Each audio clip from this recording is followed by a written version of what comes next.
Hi folks, you're with Tacitus today, your pushback channel Tacitus today, and thank you for joining this audio live stream. In this essay, I'd like to talk about the effects of cronyism. Are the Western economies descending into an almost irretrievable state of patronage and cronyism, where the leading proponents of the globalization plan, the globalization push, the leading proponents are all given well-paid jobs, diversity and inclusion officers being paid 3 or 4 times more than an engineer that's building a bridge. This is an increasing sort of thing. And I've mentioned before where the best paid jobs in say Australia, and we can see that the same in Britain, aren't jobs in the private sector, and are not jobs based on any form of technical or commercial or organisational merit. They're government jobs or NGO jobs being paid to people who are radical activists and propagandists. Being a radical activist propagandist is now the opportunity. Hating white people and hating white society are now the best paid jobs available. You want to build a bridge or build a highway or do something that's for the common good, then increasingly the wages and salaries available to those sort of people are diminishing. And again, just looking at an advertisement recently for Director of Diversity and Inclusion for one of the major educational institutions in Australia. That pays, with benefits and travel and whatnot, that's close to $750,000 a year that's being paid to someone who's a fucking moron, who's not worth a pinch of shit, who you wouldn't employ to sweep the floor in a meritorious world, but instead now they're elevated to the commanding heights of a high status, high paid role.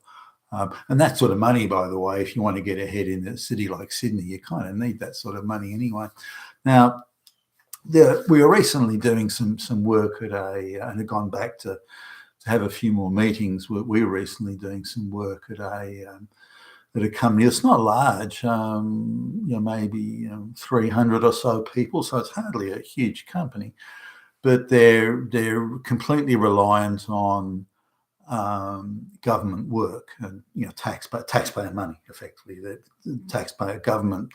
globalist controlled government is throwing taxpayer money at these people, and this business, which is kind of a business in name only. It's really it was in an all-white area, and they strangely decided to open up a business and then employ vast numbers of black and brown people and lesbians and women. And for the sort of business it is, that's not a typical sort of workforce. So obviously it was a premeditated globalist play to infuse diversity into a particular industry and in a particular geographic area of Australia. So, but anyway, we're doing some work for them now. They're not heavily loaded with talent, these people, as you can probably imagine. As the taxpayer money just comes rushing in through the door, they don't have to be good. But they do have to, at some point, employ people in various areas, typically as subcontractors, from time to time. And they've subcontracted our organisation to do some work that they can't do. They could easily hire the expertise. They just won't, because it's non-meritorious. So they have to say, well, this is a prestigious, well-paid job. We have to give it to a black lesbian or someone who's connected to the pro-globalist. But how does this sort of cronyism and incompetence, and wherever you find in cronyism, you have gross incompetence. The two go together, like cat and cream or something like that. Or flies and shit. They just go together. Now, just to illustrate here, they've got a senior vice president of sales. So I'll use that as an example. So a senior vice president of sales. Now, bear in mind, this is a company of 300 people. The companies of 300 people don't have senior vice presidents of sales. Nonetheless, senior vice president of sales. And then there's a junior vice president of sales. Then there's a general manager of sales. Then there's a national sales manager. Then there's a sales director. Then there are sales, junior sales managers. So you've got this incredible sort of, account manager. You've got this incredible sort of structure of sales. Now, what some of these people were involved in some of the meetings we had, and they seemed to know nothing about anything. They were clearly political hack crony appointments, but these are prestigious roles. You can swan around. I'm the vice president of sales, and they're paid quite well. Just the general manager of sales, who's sort of what, third or fourth, whatever, in the thing, is being paid 3.5 times the average wage, plus some bits and pieces. So it's not high pay, but it's decent by any standards. He's certainly in the top 1 or 2% of income earners on that sort of basis. Now, all of these people, as it turns out, are simply connected to various pro-globalist or people that have the power to enact and push the globalist project, and also politicians who are themselves now all corrupted by the globalists one way or another. They don't represent the people. I mean, for goodness sakes. They are also on the lookout for prestigious jobs, well-paid jobs for their friends and their cronies and their flunkies and their relatives and their mistresses and so on. So whenever any business is getting a lot of taxpayer money, these same businesses are getting calls from politicians saying, look, I've got a son, daughter, nephew, cousin, mistress, whatever it is, and you're getting plenty of taxpayer money that we're pushing your way. So, I want my son employed in a nice, prestigious sounding role on good money.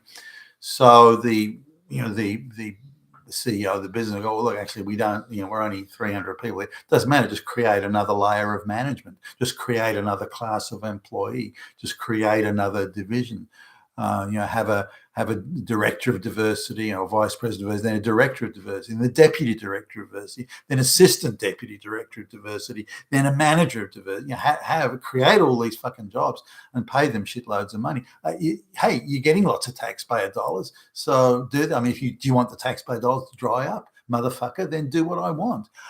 So this is how cronyism sort of works at the raw sort of cutting edge of cronyism. This is how it works. This is how vast layers of management. I mean, looking at a Quango here, where they've got